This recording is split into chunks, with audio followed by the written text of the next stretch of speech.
Les religieux qui se contentent de le prophète a dit, le prophète a dit, le prophète a dit, et qui utilisent le prophète souvent comme un instrument pour se prouver, pour se valoriser ou pour se justifier, justifier leurs erreurs ou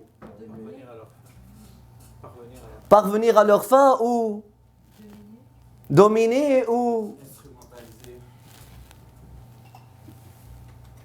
pour prouver qu'ils avaient raison. Sans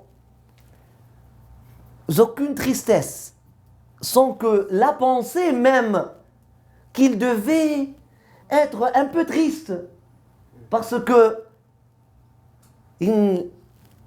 Dieu avait choisi pour eux, a choisi pour eux une époque différente que celle de leur bien-aimé, ne leur vienne en tête. Qu'est-ce qu'il a eu de l'islam, celui-là? Qu'est-ce qu'il a eu de la religion, celui-là?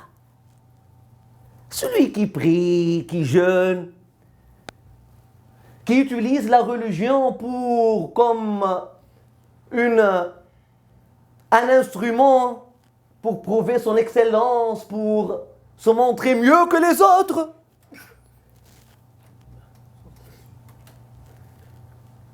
Et quel meilleur instrument,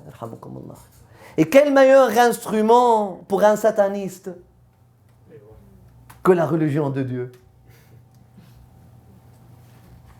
Mais bien sûr, parce que le médecin qui dit que je suis mieux que les autres médecins, Dieu lui pardonnera. L'avocat qui dit je suis le meilleur avocat à Montréal, Dieu ne l'entendra même pas.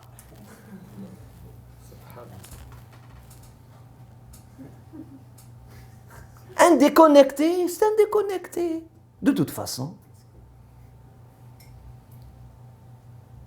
C'est un enfant. Il dit mon ballon est plus beau que tous les ballons.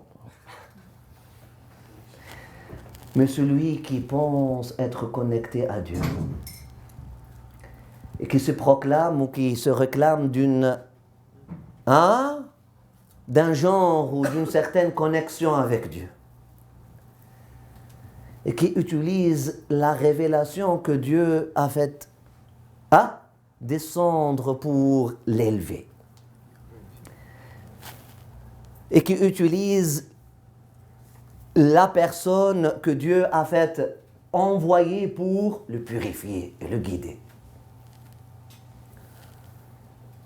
à ses fins. Non pas pour gagner l'argent, ça c'est rien. Même celui-là, Dieu le pardonne. C'est rien. Si quelqu'un utilise la religion juste pour avoir de l'argent, c'est pas si grave que ça, mais il y a bien pire que ça. Celui qui utilise la religion pour s'adorer soi-même. Celui qui utilise les mouvements de la prière que Dieu a créés pour avoir une connexion avec lui, pour sortir de soi, pour tomber encore plus loin dans l'adoration de soi. Celui qui, lorsqu'il se prosterne, au lieu de sortir de soi-même, renaître en dehors et sortir de sa matrice, de la matrice de soi, pour renaître dans les horizons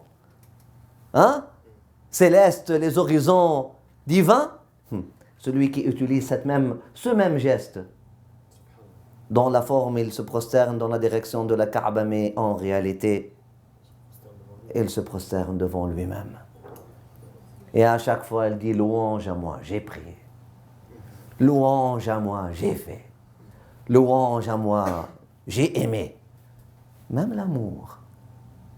Même l'amour. Et la prétention la plus grave, impardonnable, c'est la prétention de l'amoureux.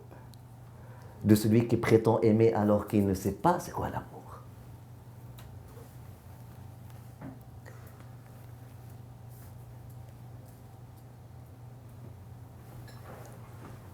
Je me demande, ces gens qui parlent du prophète, le prophète a dit, le prophète a dit. Après ça, ils ne s'arrêtent même pas pour demander une connexion à lui. Ils utilisent ces enseignements juste pour justifier leurs erreurs, ou se prouver des savants, ou se montrer des connaisseurs. Ajib. Sans que, ce n'est pas le sentiment, la pensée, que par fairness, que par justesse, par équité, quelqu'un devrait être un peu, juste un peu, un tout petit peu triste du fait que il ne peut pas voir le prophète, du fait que il n'a pas vécu à son époque. Juste un tout petit peu, juste la pensée, on ne parle pas d'une vraie tristesse là. Il y a des gens qui vivent dans la religion, dans la religion, autour de la religion, barakallahu fik. 80 ans, 90 ans, 100 ans, 120 ans, sans que la pensée qu'il devrait peut-être, que ça serait bien peut-être, de cultiver, de chercher à pleurer, de chercher une larme, hein? D'être un peu nostalgique peut-être, de chercher, d'apprendre à être nostalgique, que peut-être que la nostalgie pourrait être une ibad, que la nostalgie pourrait être une voie qui mène à Dieu.